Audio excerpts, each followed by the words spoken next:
Welcome to Game Crunch, your weekly video game podcast. My name is Mike Anastasia. With me today, we got Brandon. Hi. Hi. What are we going to talk about today? Games and things. Yeah, Kirby Air Riders had its playtest this week. Hyrule Warriors, Age of Imprisonment, that's new. And then Brandon's got a bunch of other things he's been playing too. And then news. Mm-hmm. Yeah, that seems like about where we're going. You ready to get into it? Do we have any news? Because if not, it's just my talking points. Just your talking points. I assume you probably want to talk maybe about the state of play. I don't know. No. Okay. I told you. It was the state of that could have been an email. As they usually are. Oh, no. It was worse. Oh, okay. A substantial amount of this state of play was DLC. Oh. Like, that's it. Well, I mean, DLC is important too, I suppose. I don't know. This wasn't. Yeah, there's some random Mario Galaxy movie direct. What is that? Tomorrow. Is that today? No, tomorrow. Or is it tomorrow? Yeah. I don't care. That's how much I care about it. And there's supposed to be some new Metroid Prime 4 news this week too. Nice. Yes, I guess they've been doing play tests or some preview events, and embargoes are supposed to open up on Friday. Oh, nice. So, well, yeah. I don't care because I'm just going to wait until the game is being played by myself. Yeah, exactly. I'll form my opinions. Mm-hmm. All right. Anyways, let's get into it. I'll go first because go with your Hyrule Warriors. Yeah, then we can both talk about Kirby. So Hyrule Warriors Age of Imprisonment came out this week. If you played a Muso game, you've basically played this game. It does play very much in some ways like Age of Calamity. I think that was the last one. It was. I'm like, was that the right age of thing? Yeah. So it plays very much like that. So, it's just slash down as many enemies as you can, as quickly as you can, with some boss fights sprinkled in. And they do, a bit to integrate kind of some Zelda stuff in there too.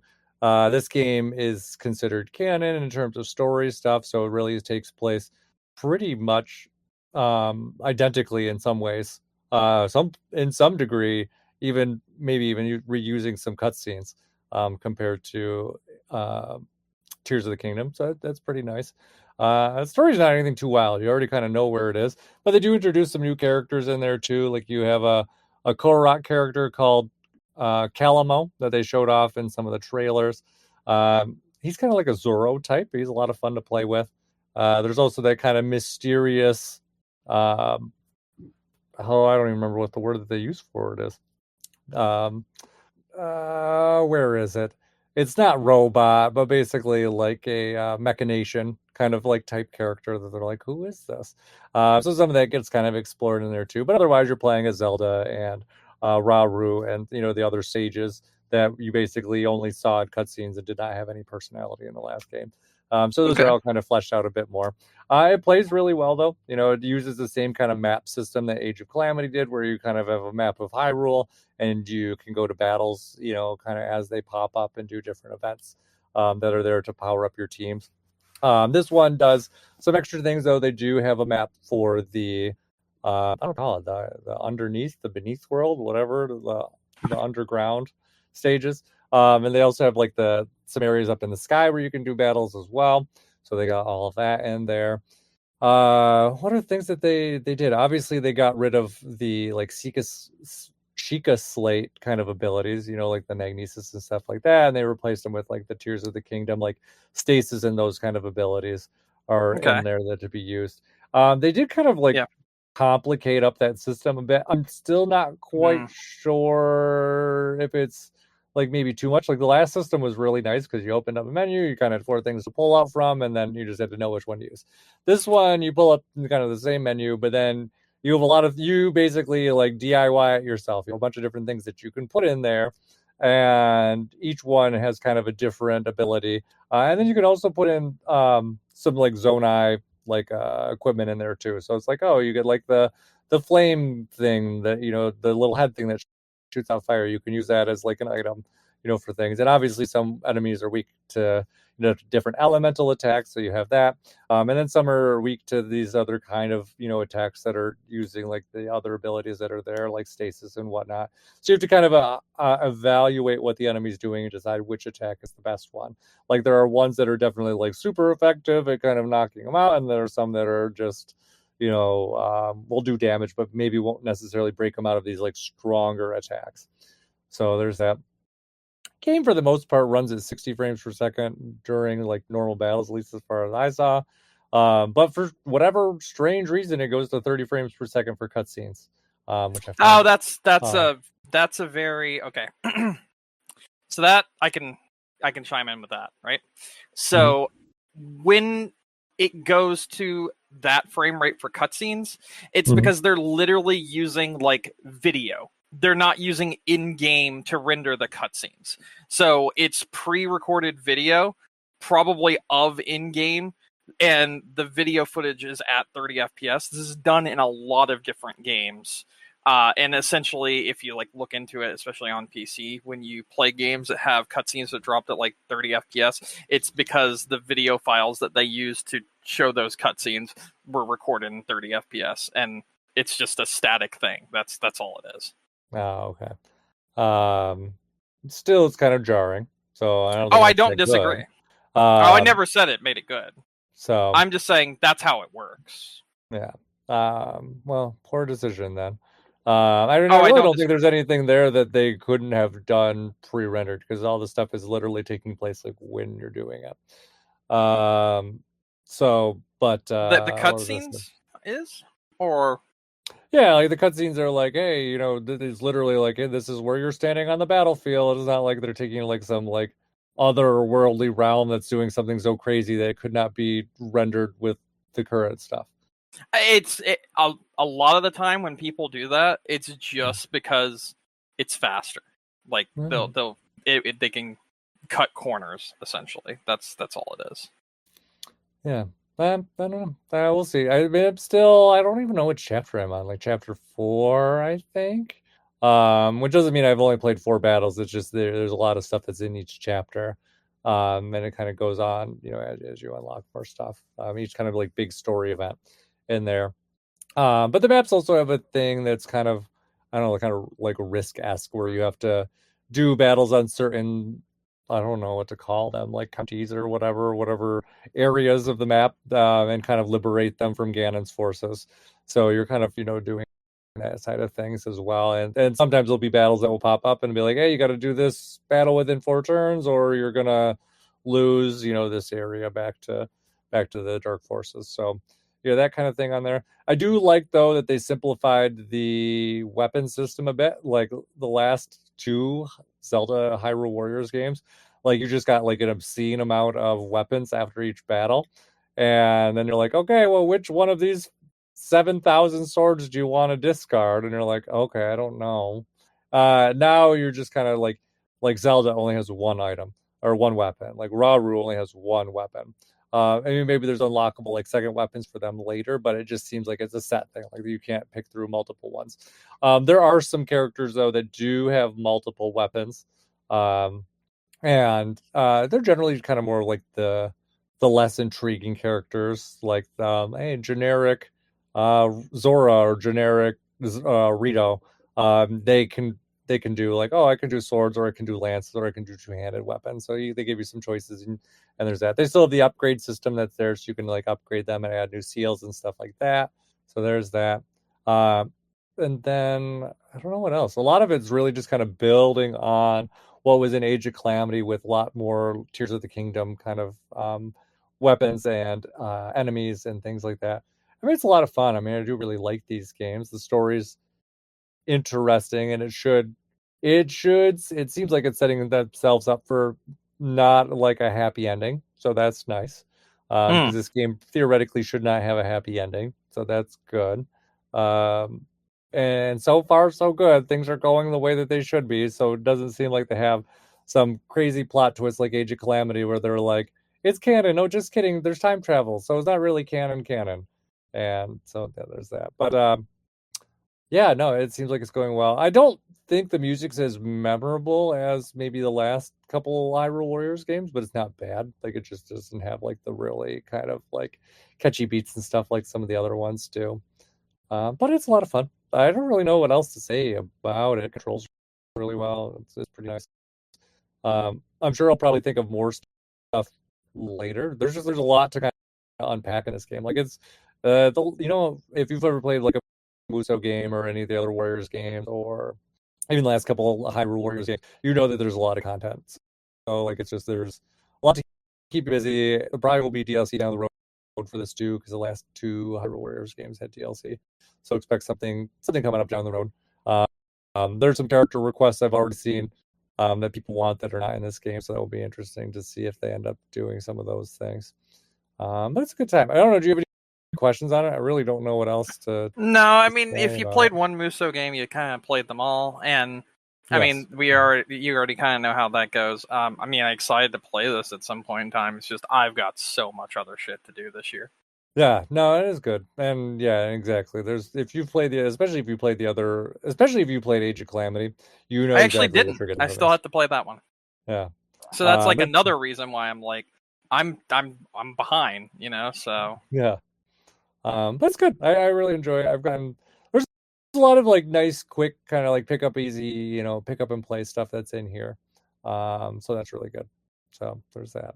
All right. Well, moving on then. I played the Kirby Air Riders. I don't know what they called it, playtest demo, whatever. Yeah. So it was pretty good. I mean, I don't know what your thoughts are on it. I'm just kind of like, I will say it's more fun than I expected it to be. I hopped on during the last hour. I played a few sets of single player races against bots, and I played one of the like city battle trial city or whatever. City trial modes. Mhm. And honestly, it's fine. Yeah. I have nothing bad to say about it. So like that's the one thing to take away from this. Also, I think it ran incredibly well. I was very impressed with how nice it looked while maintaining a steady frame rate. Very impressed by that. And honestly, I mean, it felt fun to play. It's just looking at that, I cannot see that being a $70 game. I just can't. It's simple as that. And it might be 60. I don't know which one it is. No, it ain't 80. Honestly. But I guess if you technically want all the characters, it's like 250. But that doesn't matter. That's not for the characters. That's just for the amiibo. That's what you're talking about, right? The amiibos unlock different forms of using different characters. Oh, do they? I didn't watch that. Yes. What form of the characters do they unlock? I'll look while you're talking. So with the amiibos, you can actually swap certain characters with certain cars like you can in the normal game, but they also have like some extra added benefits to them. And there's also some character like specific things that you get with the amiibos that you don't with just in game. I remember that from the first direct, and I was like, "Oh, that's kind of weird," but it is what it is. I mean, I thought it was more just like a Skylanders thing, where it's like, "Oh, we'll just kind of do that," whichever one to do. Yeah, it sounds like it's just like what they do in Smash Brothers, where you can like have them in different vehicles and they learn, like they'll level up and learn skills. I don't think it unlocks anything. I thought there was something. Okay, well maybe I am misremembering, and if that is the case, I apologize. And then I'll walk that one back real quick because I don't fully understand. And looking at it now, I feel like maybe I just misremembered the way it is being handled. Doesn't matter. I'm gonna retract that statement and just say that was my bad there. I'm just false memory, I guess, as the thing was so fucking boring. I guess I made up something in my head. So there's that. I just another website I looked at said race to train up a computer controlled figure player of the character, and it says you can change the main menu cursor to match the amiibo, but it didn't sound like it unlocks anything. No, I'm seeing that too now. I really do think I just was misremembering, and for that I apologize. But anyway, moving on from that, I will say the game is fine.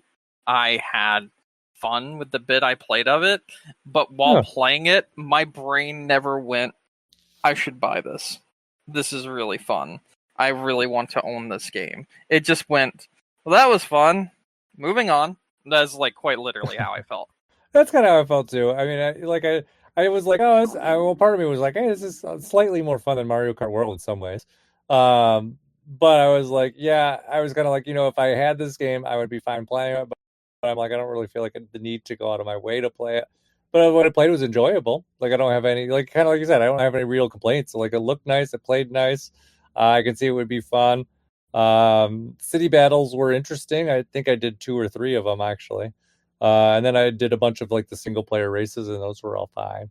And yeah, I mean, it played well, but some things were not, even with as simplistic as they tried to make things, not always as player friendly as you think they should be. Because it's like some of the buttons have like multiple functions, and Yes, depending and on what it's you're very doing, simplistic, but it felt like the way you had to like time things correctly and this, that, and the other. It felt more. It felt more technical. So like, even though the actual act of playing it by controlling it was easy to do and was very simplistic, it still had a lot of technicality to the way you actually raced and like maintained your momentum and did like the banking around corners and shit like that, and making sure you draft behind and get the boost and do this, that, and the other. And I liked it. I will just say that right now. I liked it, and I think it was good. If this was $40, I would probably buy it. That's literally where I stand with this. Yeah, that's reasonable. Yeah, I'm trying to think. Yeah, I mean, my big thing is like kind of like you said. Yeah, some of the stuff's a lot more technical than you would expect it to be. Like I was trying to suck up an enemy to get like a power up, and I would hit the B button, I think too early, and Kirby just wouldn't do anything and just basically like bum rush into the enemy and just keep going. I'm like, oh, okay. I guess we're not doing that then. But yeah, it's just like some of the timing for some of the stuff need to be very specific. Yeah, and also too, even with the vehicles too, with the Y button and kind of launching into them and getting that. Like sometimes it would just not do exactly what you wanted it to do. And I think it's kind of more one of those more you'll get used to it as you play it kind of things. Like obviously we just played it for, I think I had an hour of playtime in it is what my clock said. I went through and I did try all of the lessons. I tried each of the races, I think multiple times actually. And then, like I said, I did a couple city trials, and it was fun. I mean, it made me. I was like, oh, this game's more enjoyable than it was in my mind, but not enough to go out and buy it. But I mean, I may try it again next weekend when it opens up again. I don't know if they're doing anything different. Yeah, that's kind of what it. I still think it has great sounding music. Yeah, I think so too. I think in general it's a very well put together game, and it plays very nicely. And I mean, again, I just cannot justify the price. That's really all it is at the end of the day. Mm-hmm. Yeah, that's fair. But I don't think I have anything else to say about it, though. Do you have any other games to talk about? No, that was my big good. thing. Then I can walk right into another thing, because I played another kart racer this week. Yeah. Yeah. So I played Sonic Racing Crossworlds. How is it? This might be a hot take, but this is the best kart racer that's been released this year. I don't think so. I've heard that pretty commonly. I think this is really fucking good. Mm-hmm. Whereas in something like, and I have to compare it to this, I literally have to. There's no way I can't. So I'm going to compare this to Mario Kart World. I have to. Okay. Yeah, so in between races for Mario Kart World, we have those long stretches of bullshit of just open world where we're driving from one area to another, and it has no substance to it, basically. It really doesn't. It feels very shallow and boring. They kind of have a thing like that, but it's is this like an open world way. Kind of thing too? No, this is not an open world thing. However, you travel between worlds in between laps. Okay. So your first lap is on the map that you choose. Your second lap will either be on the next part of the map that you choose or on a random crossworld location. The random crossworld locations are a certain number of crossworlds that are themed around different like Sega properties or just the way Sega would make something. Like, this is a volcano world. This is a really cool like casino world. This is this thing. This is that thing. This sort of deal. And whoever is in first place gets to choose where the next lap is raced. So each lap is a different portal that you drive through to go to the next lap that will then take you, based on who what the first place player decides, to the next world. And that's kind of why it's called Crossworlds. So you may be racing in something like Green Hills Zone, and then the next level you're racing in fucking Minecraft Steve Land. It's one of those things. And I think it's really interesting the way they have handled this. And I think the way that they also kind of fall back on what made like Mario Kart 8 kind of interesting with the mixing and matching of car parts and stuff. They do that here in this game as well, where you can build your car and build it around like power or speed or handling or this, that, and the other. And each person has a different thing that they excel in, essentially. But you can put them in anything. There's a ton of characters here, not just specifically from Sonic. Like I said, there's other Sega properties and there's other things that aren't Sega. So we've got characters like Minecraft Steve, Creeper, you've got SpongeBob, which comes out next week. You have Patrick. You've got like the Krusty Krab mobile, that sort of deal. You've got you get like a minecart from Minecraft, and you can like use that as a part for like the front or back of your car, and you can design your cart based off of the minecart, or you can add like some fancy, like speed cart to the front of it or whatever, that sort of deal. So it looks like a fucking dragster, but with a minecart in the back. It's really silly what you can do. And it's really silly the large amount of different properties that this game integrates into it. They announced today at the PlayStation State of this could have been an email that that Knights and II from the game Knights and Monkey Ball will be characters as well that will be just added for free to the game. So that's fucking cool. You have Ichiban from Yakuza, or Like a Dragon, as it's called now, in the game. You have Hatsune Miku. You have all of these different characters that excel in different ways and have different kinds of carts. So, like, Miku is on, like, a literal hoverboard. And it also has the thing, like in Sonic and Racing Transformed, where, you could be a plane or a boat or just a normal cart.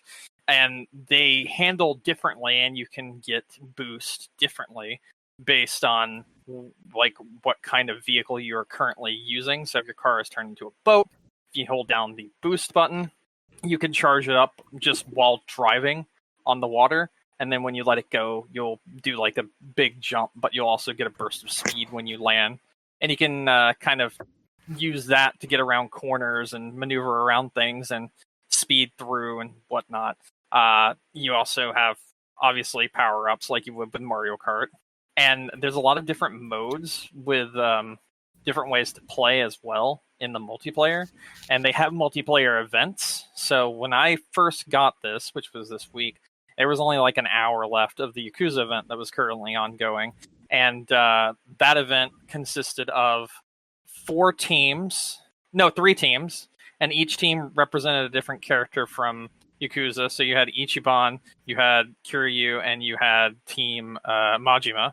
And depending on what team you got, the point of it was for you and your teammates to try to be at the head of the pack in the race, but also to get as much hits on your opponent as possible, because it worked like a little fake battle pass where you unlocked cosmetics based off of Yakuza, and it was like a little timed event.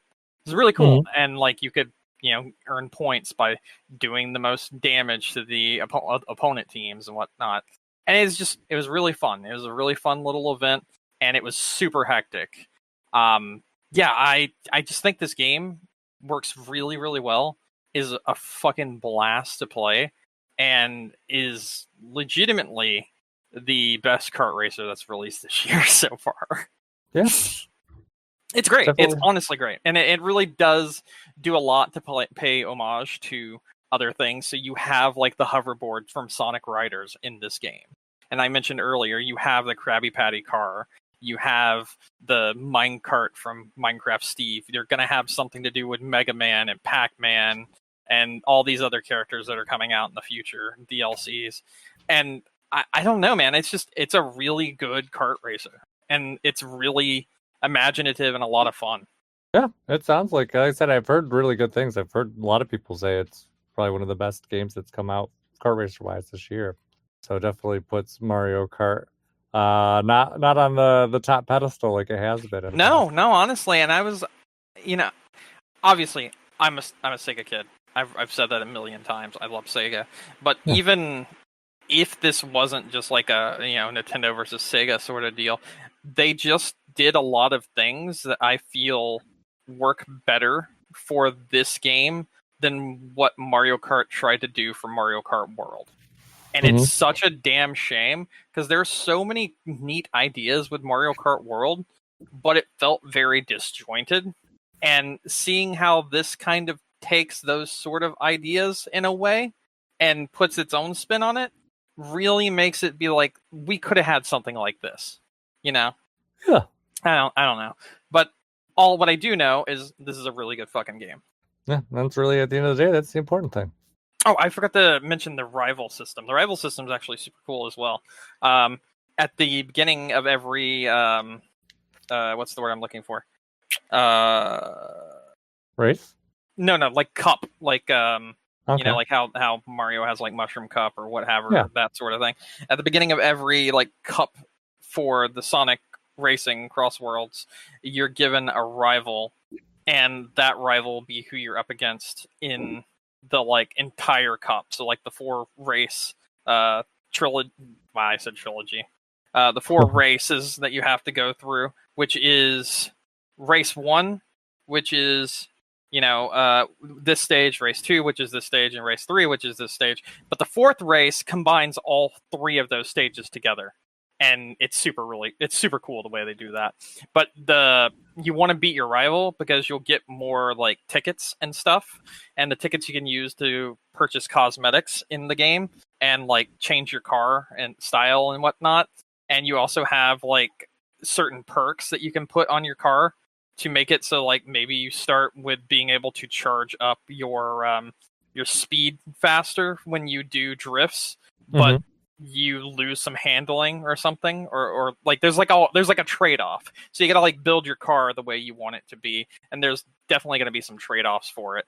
But yeah, it's super cool. I really liked this game. I'm gonna play more of it probably very, very soon. Very nice.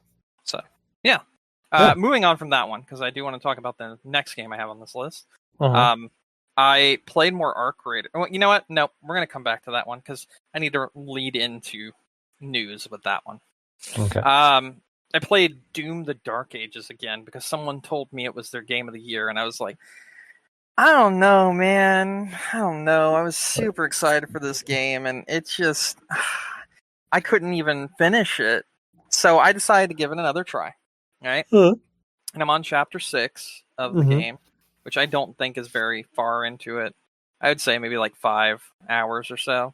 And Okay. chapter 6 is where you have your dragon, and oh, man, there's so many cool things that's going on. You're literally in this open world like zone area where you chase around and have like dog fights with like demons that are in like fighter jets essentially, and you're fighting them on your fucking cool ass dragon that has mounted turrets on it, and it's so sick.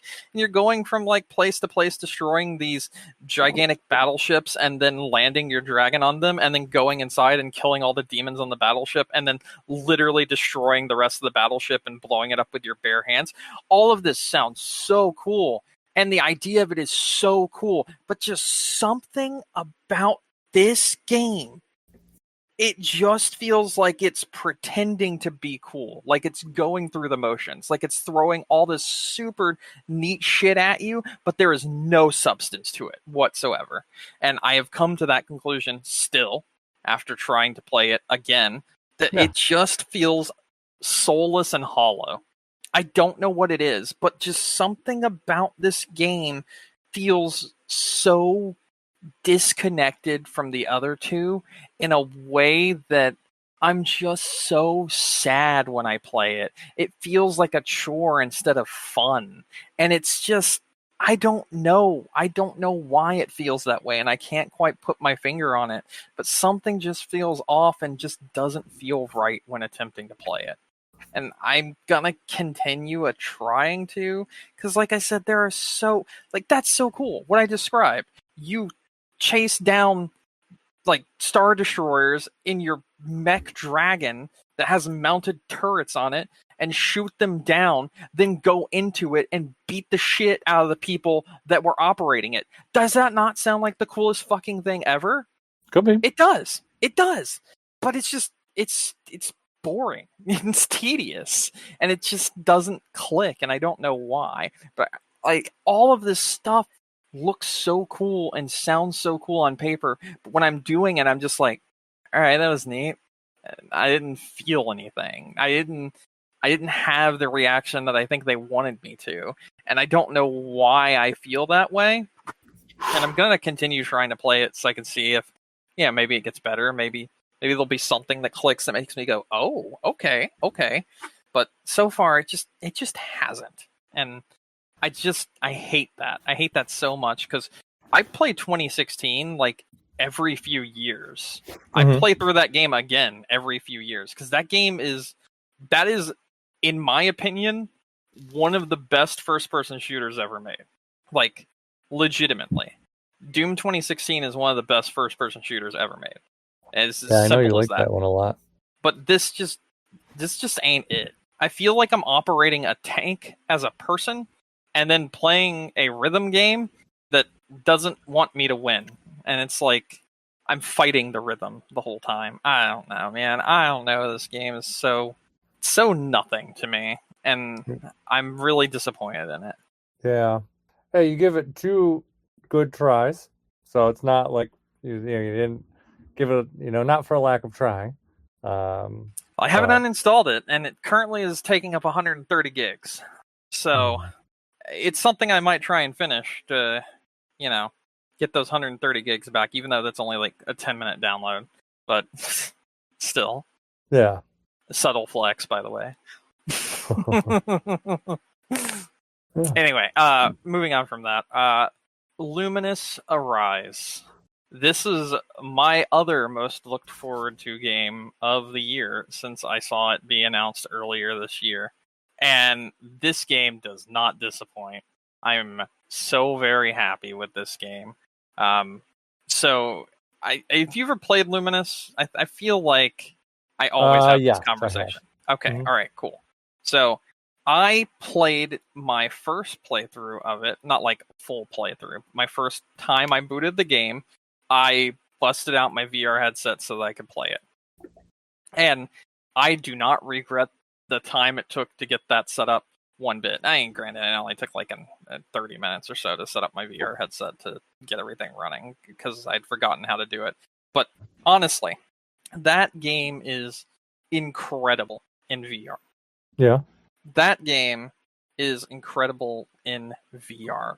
It is very special the way it does the things, because again, it's doing like Tetris Effect did, where you're just floating in space and the game is in front of you, but the world that the game exists inside of surrounds you. So you like see the animals and shit move around you and then come into frame, or like the things explode out towards you whenever you clear like some blocks and whatnot. And it's super cool. It's very immersive, and the music's also absolutely incredible. Yeah, totally worth setting up VR to play this one. And I'm very happy that I did it, and I'm also really enjoying the game itself. I'm pretty bad at the online multiplayer. I tried it once, and then decided, yeah, that's not for me right now. I'm not good enough for this yet. So I'll come back to that later. But yeah, it's just really fun. I ended up buying the special edition, the deluxe edition, which includes a few extra little characters that you can unlock. Those characters being they're not even unlocked. They just, you already have them. Those characters being Dave the Diver, a character based off of Tetris, a character based off of Rez, and a character based off of Humanity, the little dog game that came out like last year. Okay. And they're all cool. They're just like your little avatar characters and whatnot. So I'm using the one from Rez because I fucking love Rez, and this is made by the same developers. So super cool. Yeah, it's just a really fun puzzle game. I think it was $44, so not that much, honestly. And that was for the deluxe edition. So yeah, I recommend this if you like Luminous. It's super fucking fun. It's really good. Okay. Yeah, I think there's like 40 or 50 levels. So there's also like a lot to it. Okay. So, yeah. So last game I want to talk about is Arc Raiders, because this one is going to lead directly into some talking points for today, which are very interesting, and I'm very much conflicted. So Arc Raiders, I've still been playing a lot of it, and it is very good. I told you, like the interaction that I was having last week, still having those same kind of interactions, and still really enjoying my time with the community and the game itself. It's been an absolute blast as I've gotten more blueprints and found stronger weapons and whatnot, and also learned how to access different places on the map that I could not access before. So that's cool. Really enjoying that. Now we need to tackle the elephant in the room. Yeah. 2 of them.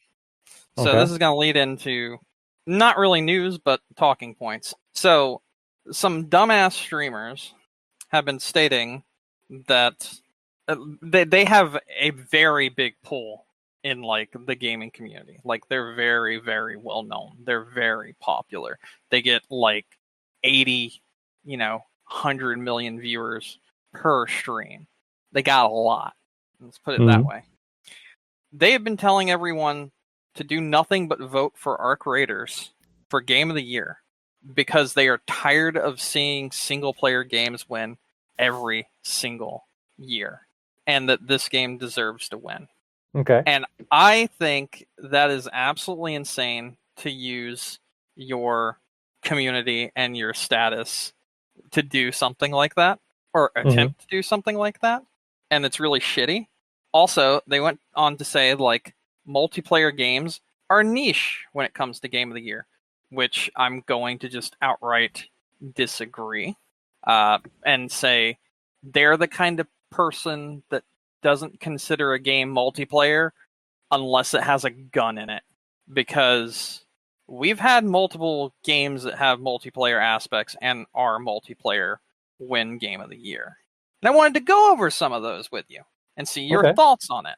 So that's where we're at right now. So let me just pull up the Game of the Year nominees and winners. All right. So in 2014, we had nominations like Hearthstone, multiplayer purely, only a multiplayer game, and Dark Souls 2, a game that has multiplayer PvP. Right? So that's 1 year with multiplayer games that were in the actual, event. In 2015, we had Bloodborne and Super Mario Maker, 2 games that one has a multiplayer aspect and one is only multiplayer. After that, we had Titanfall 2 and the winner, which was Overwatch, a only multiplayer game, and a nomination for another only multiplayer game. After that, PUBG Battlegrounds was here as a nomination. And then there was Monster Hunter World for another year. And then there was Smash Bros. Ultimate for another year. And then there was... I'm going to say this, but this is going to be a controversial take. There was Animal Crossing New Horizons for another year, which, come on, that does have multiplayer. Yeah. And then the year after that, the winner was It Takes Two, a purely multiplayer game. Mm-hmm. And then Elden Ring won, which is a game that has a substantial single player, but also a fairly decent PvP online with invasions and other such things in the multiplayer aspect of it. Then Baldur's Gate 3, which has multiplayer. And you get my point. You fucking get my point. That's what I'm trying to say. Pretty much every year except 2024, there has either been a nomination for a multiplayer game or one has won it that has it or is only multiplayer. Okay. So my take is people are really stupid and they aren't fighting to have a multiplayer game win right now. They're fighting to have a shooter win more so than anything. And that's what they mean by niche when it comes to Game of the Year. Which I still think is stupid because you've got, Overwatch and fucking, like I said, PUBG on this list. So it also isn't true.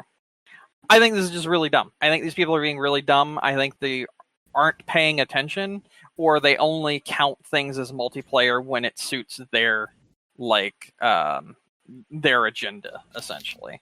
And I was curious if you even realized how many games had either nominations or won that were multiplayer centric or had multiplayer in them as part of the thing, right? And looking at it though, there's a lot here, and I don't know. Yeah, a lot more than I expected. I was glad you had the list ready. Yeah.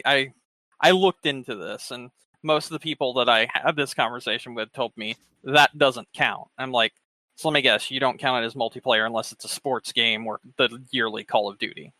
That's what it seemed like these people were basically getting at. And it's like, just shut the fuck up. You're stupid. Yeah. But I mean, generally the multiplayer games that don't get nominated are the ones that are like the yearly rehashes. Yeah. The stuff that's just kind of incrementally changed, year over year. Your yearly releases of Call of Duty, or the same reason why you don't see the sports games on there. Same reason. They're just they're also bad. Things. They're bad. Fair. But sports games currently are just bad. They're in a very limbo state where one company owns all of them and just does whatever the fuck they want with it because you ain't got nowhere else to go. So fuck you. And that is 100% correct and true. And I also feel personally, I think that if it was a game genre that I cared about, I would also be upset that that was happening. But a lot of people just tend to suck it up and take it. And I think that's kind of dumb also because legitimately, if I cared about sports games, I would be upset at the way they've been handled lately. And also, even without me caring about sports games, I still think these people deserve good sports games, Yeah, exactly. But I'm on the tangent now. Okay. Let me go back to my point. Yeah. My point is, in a world where Hades 2, The Blueprints, Death Stranding 2, Expedition 33, Kingdom Come Deliverance 2, just to name a few games released this year, I would still say for the token multiplayer game, Ark Survival Evolved. Look at me. You made me do the joke from last week. Ark Raiders does deserve to be in the discussion, but I think it's completely ridiculous to try to weaponize your fan base to force it there. And not only that, but it makes it seem like, you're not doing this because you actually feel like it needs to be. You're doing this because you feel like you need to make a statement. And I think it's stupid. And I think Shroud is stupid. I think every single year he has a dumb fucking take. And this is just another one that he had this year. So, yeah. So I wanted to talk about that. But hold on, because we're not done talking about Ark Raiders yet. All right. This game was at a 94 on Metacritic, which made it the highest rated game this year alongside, not Metacritic, OpenCritic, sorry, which made it the highest rated game this year alongside Expedition 33. It's now at an 88 after one new review came out. Yeah, This so new I think review came out from Eurogamer gave it a 2 Eurogamer. out of 5. Yes, they did. And we need to talk about that. Because Okay. one, I didn't know. So I've gone against my own statements that I've said before. Apparently, this game uses AI, which I wouldn't know because I've been skipping every single dialogue thing that's in the main menu because I literally do not give a shit. So I didn't realize they were using AI. But yeah, sure enough, right here, they're using AI. And the way they use it is they had voice actors come in and say a bunch of lines and do a bunch of things. And they built an AI voice bank using the voice actors that they brought in to do it. And then they use that to create scenarios by taking up the syllables and piecing them together to make the AI say the things they want using the inflections that those voice actors gave them. Okay. So they created their own AI generated voices, the voice actors themselves. Did the voice actors know that that's what they were doing? Yes, they did. And apparently it is a problem that will be happening a lot in the near future because a lot of companies are trying to move towards that so that they can continue making games without having to bring back in the actors and pay them for another round of voice acting after the initial game. So like say you get free updates for a game or you have a live service game. They don't want to bring in voice actors 6 months to a year later and have them reprise their roles and do all this stuff when they may be doing things currently for another game that's more important at the time or that would set them back. Now, I think this is incredibly scummy. I get it, but I do think this is incredibly scummy. And from what I understand, a lot of the industry is trying to push this because it makes it so they can keep pumping out content even when they don't have the voice actors on call to record new stuff. And I don't like this. I get it, but I don't like this. And Eurogamer didn't like this either and gave the game a 2 out of 5 star review. Which honestly, I think this is one of the more commendable things that Eurogamer has ever done by standing for what they believe in. Yeah. And for making it known the reason they are giving it the score that they did. I will say if you read their review, when they are talking about the game, they are giving it nothing but glowing praise. And then they go into the morality of the entire thing, which is a big part of the review, which I agree. The morality of this is super questionable. I think it's really scummy. I don't think it's okay to do something like this. And I do think it's going to make things feel a lot more hollow and soulless when you hear these voice banks with people's AI voices just chopped up to say lines to you and that sort of thing. Personally, for me, I didn't even know this was a thing in this game because, like, quite literally, I don't give a shit about any of the content when they're trying to talk to me. I'm going out there to play this multiplayer game. I'm going out there to do my quest. I'm going out there to do this, that, and the other. And I mostly skip the dialogue and just go for the next quest. So I didn't know this. I didn't know this was a thing. So now I know that how they are doing this. I think it's very shitty. And I don't like that. However, I will say after reading the entirety of the Eurogamer review, I think personally a 3 out of 5 would have been a much better standing based off of the things that they stated about the game, which was glowing. Like they pretty much unanimously said this is a really good game. Like it does a lot of things for the this niche genre, which is niche in some respect. It is a lot more milsim out there when it comes to other extraction games, aside from Call of Duty, but that's just a tacked on mode. And with this being the only mode for this game, it does bring it to the public in a way that the more casual audience can click with the game just in general. And it has. And it's continuously beaten out its numbers like every single day. It's going up. Like it has already done better than Helldivers 2. It's like that big of a phenomenon, essentially. So it's huge. It's huge. when it comes to player base retention and I don't know how to describe it. All you need to know is really fucking good, doing really really good, and it's a really good game, and even Eurogamer says that, and I think that although I agree with them, this is super shitty to do this to voice actors. I don't think it's okay to do this with voice actors. And it seems like there's some kind of stigmata right now in the voice acting community where people's like different jobs are trying to push for this no matter what, or else they just won't give you work. And it's a industry-wide problem more than just certain people are doing it. You know what I mean? Yeah. Some people are adopting it faster. So, such as Embark here, they have already adopted this mentality, but a lot more of the industry is pushing to go this route, which really, really sucks. And I don't like that is a thing. But also, I think based off of what Eurogamer wrote, that should have been a 3 out of 5. And you may say, hey, 1 star doesn't matter that much. But the way the star system work and Open Critic works, a 3 out of 5 would have been like a 60 or a 70, as opposed to like a 2 out of 5, which is like a 40. Yeah. So that brings it down massively. So I do think if it was 3 out of 5, people probably wouldn't be complaining as much, and they still could have got their point across. And honestly, I would have agreed with them.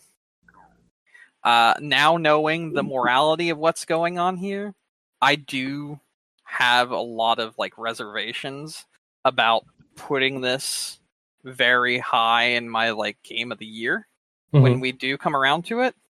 I do still think I have to be completely fair though to the game itself because it is that good.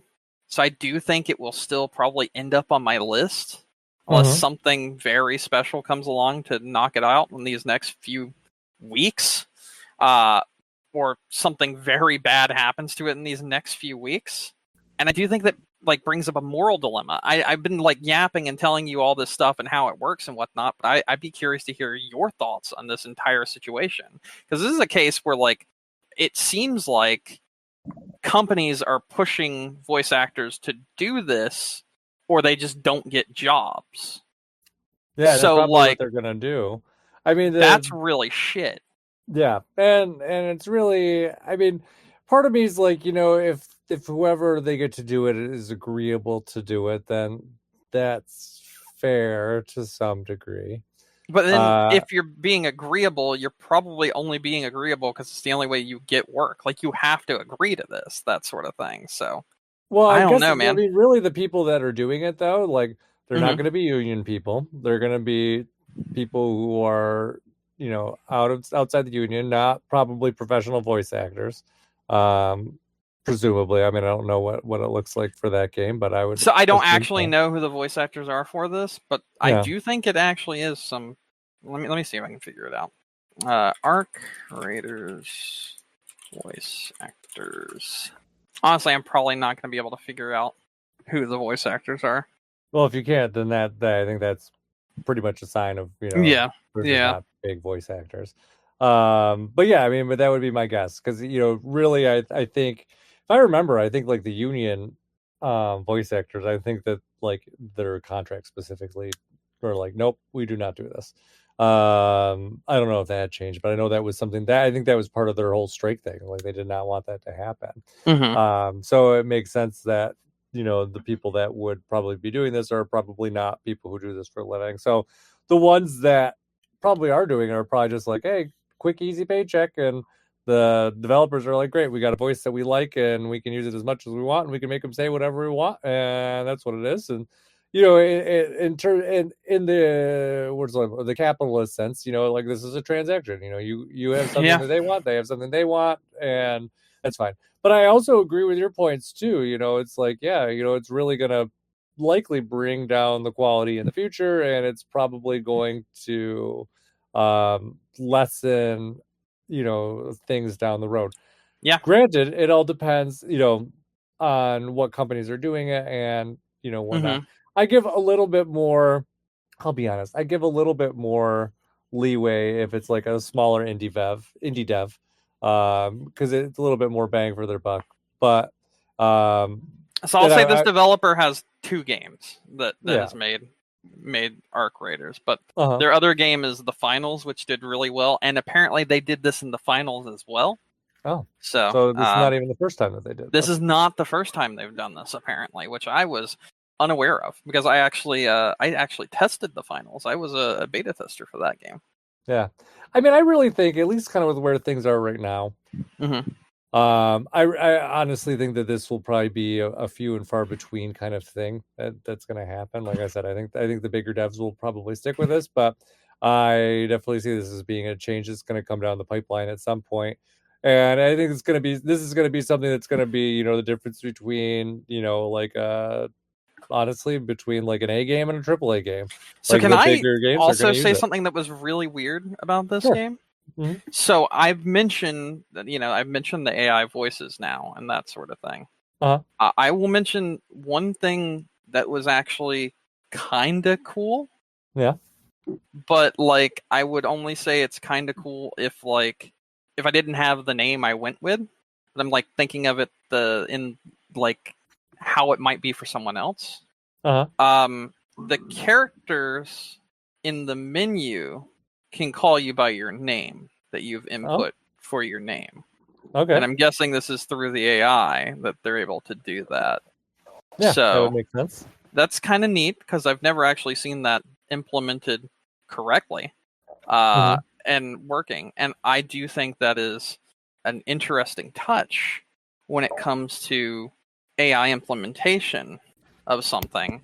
And I do think it does make the things, well, not for me because I have numbers in my name, so it's not like it makes sense when they say my name because they're gonna say the fucking numbers also. But like I'm sure for someone else who just like named themselves like I don't know, let's call him Ace or something, name himself Ace, and they say then their name or whatever. I'm sure that was pretty cool for them at some point, and I guess that's kind of neat. So I I know that's not the reason they did it, right? I know the No, but reason it's a is nice to cut personal. corners, but it Yeah. is a neat and another one of those personalizations that I talked about where the game kind of feels like it's tailored to you, the player, Yeah. and it feels more organic in some ways. But I just don't know, man. It's so weird because we had the conversation before with Hot Shots Golf, which I was everybody's Hot Shots Golf, which I was looking forward to a lot. And then we had the AI trees, man, the AI trees, and that was weird enough already. Mm-hmm. But then AI voices, that's when like I'm really not okay with something. But then again, this is a multiplayer specific game, and I literally do not care about the characters that I'm interacting with before I go out and play the actual multiplayer portion of the multiplayer game. Yeah. But then there's also the case of maybe I don't care about them because they don't feel human. Because subconsciously I did realize like that this was AI and I just tuned it out because of that. Like there's a whole lot of intricacies here and like little bits and pieces that kind of there's like a deeper thing here. There's another conversation to be had here, but I don't know what that conversation is yet. But I do know that it's not a good conversation to have, if that Mm-hmm. makes any sense. Yeah. So, yeah, I just that kind of thing really sucks. It feels like the human element of something was removed, even though the human element is still there. Like, you know what I mean? Because it's there. It is Yeah. there. The human did record these voice lines, Mm-hmm. but then they were put into a voice bank for future content, and that person will never have to be called back again. And that's just so shitty, in my opinion. That's so bad. Yeah, but I mean, also too. I mean, we don't know. I mean, I can assume that. This is me just playing devil's advocate for like 30 seconds, but Yeah, I yeah. mean, we assume that they probably were paid shitty for it because I'm sure they probably were. Uh, but there is probably some. if you had a reputable company that was doing it, there are likely some, pay scales that probably could be reasonably compensated for something like this. Maybe instead of, doing like a flat rate, they could do like, like what they do with actors in movies. We're like, oh, we'll give you a percentage of revenue kind of, thing instead. Mm-hmm. And that would be, I think more reasonable for this kind of work. Because, it's like, hey, everyone hears it. They know your voice. You may not know it. But, here it is. Honestly, if I recall too, they did something very similar. Like Apple did like the same thing with like Siri, if I recall. They were just like, they just called in a voice actor and like, hey, we need you to do something for us. And they're like, oh, okay. Just then they're like, oh, say these gibberish lines. And the lady, if I recall, had no clue what she was going to be recorded into like a digital assistant kind of thing. Hmm. And even that too, I mean, you could even, make a case where it's like, well, technically that's not AI. It's technically not AI. You're not necessarily using AI to do those things. But it's still the same kind of idea. The Siri voice is something that almost everyone recognizes, but nobody could ever tell you who the voice actress was. Uh, but I do agree with you. And in a lot of degrees, I feel like this kind of thing likely would not work as well with more of like a story focused single player game. You're going to need a lot more nuance for the storytelling that probably would be harder to do with Absolutely. But this. that doesn't mean that people won't try it. Oh no, someone's And going to try it. I think that's the problem right there. Like, Yeah. yikes. It's gonna happen. And I think it's kind of one of those things, just down the road, it's one of those things, kind of like what Eurogamer did, you know, put your money where your mouth is. If this is a hard no for you on a game, do not buy it. If this is something that Yep. you're okay with, then that's a different story. But really, people like there's a lot of people that complain about things online, and that's fine. There's definitely legitimate things to complain about in the gaming industry, across the board. But a lot of people that's as far as they go. They'll complain about it, but they'll still buy it. And if that's the case, then at that point you're just basically you're okay with it. You buying it is saying you're okay with it to some degree. So um so really it's you need to like I said, make your thoughts known, and the only way the developers are going to know is with how well something's selling. So that's really, I think that's where it is. But I agree with you. I do think that this is probably a negative thing, down the line. I will say, there are some fringe uses that I think may be acceptable for this kind of thing. Mm-hmm. And actually, honestly, more so towards multiplayer as opposed to single player, Yeah. just because multiplayer can change so much, so I mean, quickly. look at And Fortnite. We are literally in a Simpsons season right now. yeah, exactly. And if you wanted to do something like, let's say you wanted to have like a narrator kind of, going through like the play by play, like, if it was someone who was actually watching it, like that's something you couldn't you could not like realistically record in like a voice studio and have enough lines to do it well. Like you would need something that's going to be a bit more dynamic. And that's something where, that's a feature that, would make more sense with something like this.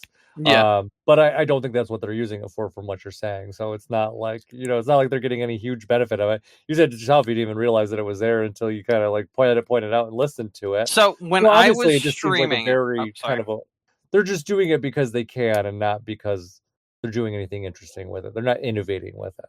So Yeah. So when I was streaming it, right? yeah. I was streaming. I just streamed it on Discord because I don't really like streaming on Twitch lately because I don't know. I just haven't felt like it. But anyway, I was just streaming on Discord to my friend, and my friend was watching. And one of the first nights when we played, he asked me, "Is that AI?" And I was like, "I don't know. I have no idea." And he's like, "It seems unnatural." And I was like, "Yeah, something feels off about it." So like. Mhm. I had an inkling that it might be, I guess. But Yeah. like again, I skip through all the shit and just go straight into the mission. So like I didn't really have enough time. It was just one of those things where it was like a quick like, oh, that's weird, and then moving on, mission start, go, let's go, that sort of thing. But now knowing that it is, it's like, damn, they got me. Yeah. But also, like, I do kind of have that moment where I think this is bad for the industry, right? I think this is bad overall. But now I'm torn because this game is really good. Like, it's a really good game. It is the most fun I've had in a multiplayer game in like a decade, like, period. And knowing that there's AI voice acting in the menus when accepting a mission before hitting play, although I legitimately know it is bad for the industry and I hate it, knowing how it is done, knowing why it is being done, knowing nothing about the actual people that have done this and everything, all this other stuff that we've just gone over, I care about the ramifications for the industry, but I'm still going to fucking play this game, and I'm still going to say this game is good, because it is a good game. And I'm really torn right now because of that, because I want to stand on business and be like, this is bad. But at the same time, the actual product is good. And that is a problem. And I don't know where to start with that conversation, because it is weird. Because the actual gameplay and the actual game that is here is awesome. Mm-hmm. And I know you were saying, you support it, but I absolutely don't. But I also not say I supported it. I just no, not you. You were saying that by purchasing something or that has this sort of stuff, that does this sort of thing, then that is you saying you support it. But I don't support this, and I do care about this, and I didn't know about this, but also, even after knowing, I'm not gonna stop playing this game. So I'm really torn because of that reason. Like, it's a case where it's like, I am being a hypocrite. I am outright being a hypocrite, and I know I am being a hypocrite. But I really like my shiny toy, and it's really fun. But I'm still going to stand here and be like, it's not good. It's not good for the industry that something like this is being done with voice actors. I think voice actors are probably one of the most important aspects of a game. And when you take away voice actors' jobs, you take away essentially the soul of the game. And that is fucking garbage. Yeah. Yeah, can't disagree with any of that. So, man, this sucks. Hey, this is not going to be the last time you're going to be in this position. No, it's not. It really isn't. Mm-mm. Yeah, I'm just sitting here. I'm also thinking, like, what if this happens with something like Grand Theft Auto? It could. What if it's the catalyst? What if it's the first one that, I mean, Grand Theft Auto, and I could easily see them doing. I could easily see Grand Theft Auto doing like a mixed version of this, where it's like, their main actors are voice actors, and then maybe some of the other, NPC, small NPC characters have like AI voices. Mm-hmm. I know. And I don't even think we've talked about the shitty thing that GTA and Rockstar recently did. Oh no, we did not. It's pretty bad. That's also bad. Firing 40 people because they had been talking in a private chat about unions and shit. That's not good. That's not good.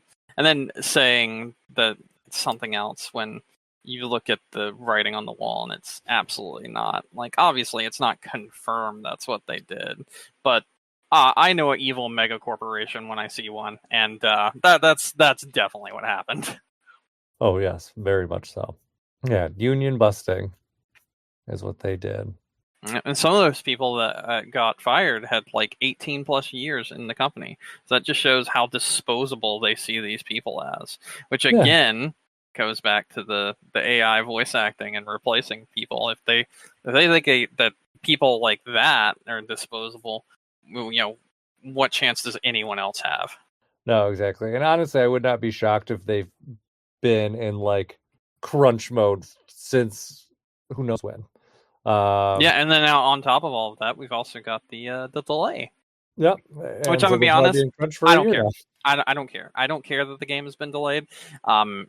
These people are probably not doing very well right now, and everyone that's being like, "Oh, well, now the game's delayed even longer," and because they're upset that they're not going to get their game when they thought they were going to in like 6 months.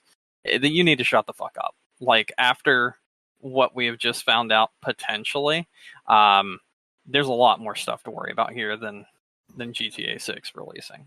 Like I legitimately, and I've said this online. I said two things.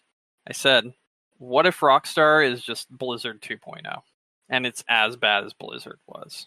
It probably is. And then wouldn't I be surprised said, about it. and the other thing I said is, no one's actually. I want to read the exact thing I wrote. Okay. Okay. I said, I have a feeling that when all the dust settles, Rockstar's downfall is going to be monumental after the release of GTA 6. It'll be on the level of Activision Blizzard, but no one is ready to have this conversation yet. And Yeah. I feel that way. I do think a lot of the writing is on the walls here that something very bad is going on over there at Take-Two and Rockstar Entertainment. Probably. Yeah, I can definitely see that, coming down the pipeline at some point. It would not surprise me at all. And honestly, you probably, if these people were just fired like they were, then we probably will hear about it through the grapevine sooner than later. I would not be surprised. Because at this point, if they've been fired, they don't have anything to hide anymore. So, to see a lot more come out along with that. Yeah, we're gonna see a lot of fallout from those 40 people. Something bad's gonna happen. Yep, absolutely. So, I think that is finally it for all of my talking points for today. Yes. Okay. Anything else to talk about before we wrap up? I do not think there is. All right. Well, it's a good chat. Let's wrap it up. All right. All right. Well, thank you everyone for listening to us tonight. Don't forget you can find us on iTunes, Stitcher, Google, Amazon, YouTube, wherever you get your podcasts. All of our episodes are available on game-crunch.com. If you want to reach out to us, gamecrunchcast@gmail.com. Brandon. Yes. Any final thoughts? I think no. I have nothing. All right. Well, that said then, my name is Mike Anastasia. Find me online on Clash of Penguin there or on your favorite gaming console. And until next week, game on. Game on.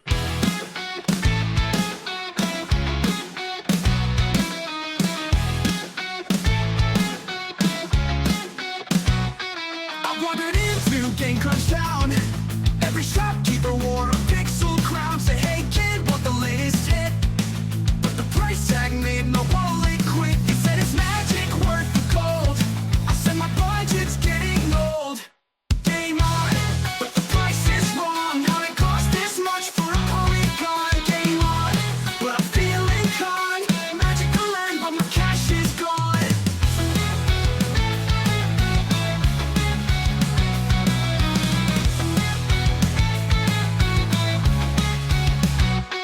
A Dragon Boss charged me a fee just to let me look at DLC. And the wizard laughed from behind the till, said the grind don't stop, it never will. I grab my sword, I grab my shield, but I can't afford this battlefield. Game on, but the price is wrong. How it cost this much for a polygon? Game on, but I'm feeling con. Magical land, but my cash is gone.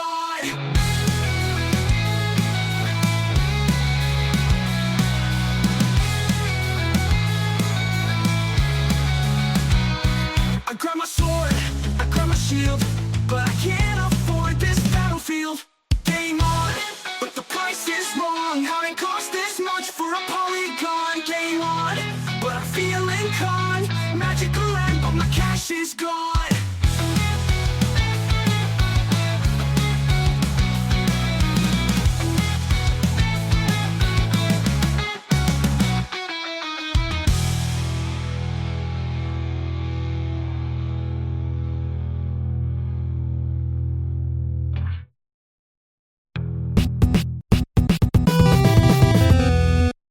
All right, there she is. There it is. It's a lot. It was a lot. I had a lot to say. Yeah. Yeah, there was a lot to talk about this episode, but it was all very relevant and very topical. So Mm-hmm. yeah, that Arc Raider stuff is interesting. I don't It sure know is. what's gonna come with it, but that's I don't it's either. definitely a But I do sign of know I'm things going to to continue come. playing it. Huh? I said I do know I'm going to continue playing it though. Oh, yeah. If you already own it at this point, you might as well. I have like 40 hours in it now. Yeah. No, sorry, 30. My bad. Oh. 10 Okay. less than I thought. I forgot about the new Nintendo app thing that came out this week too. I think it's super wild, but it's kind of interesting because it has all the playtime for stuff back through like the Wii U and 3DS. That's pretty cool. Yeah, it's pretty nice, and even stuff like I can look at my, like for example, Age of Imprisonment playtime, even though it's only been out for like 3 days, but I can see like the total breakdown from. It's like, oh, on the 5th, I played an hour and 45 minutes. On the 6th, I played 7 hours. On the 7th, I played an hour and 45 minutes. Let's see a picture. This has been my experience with Arc Raiders. It runs really nice in solos, and then the second you go into any other lobby, it's just everyone dies. Free for all. Yeah. Essentially.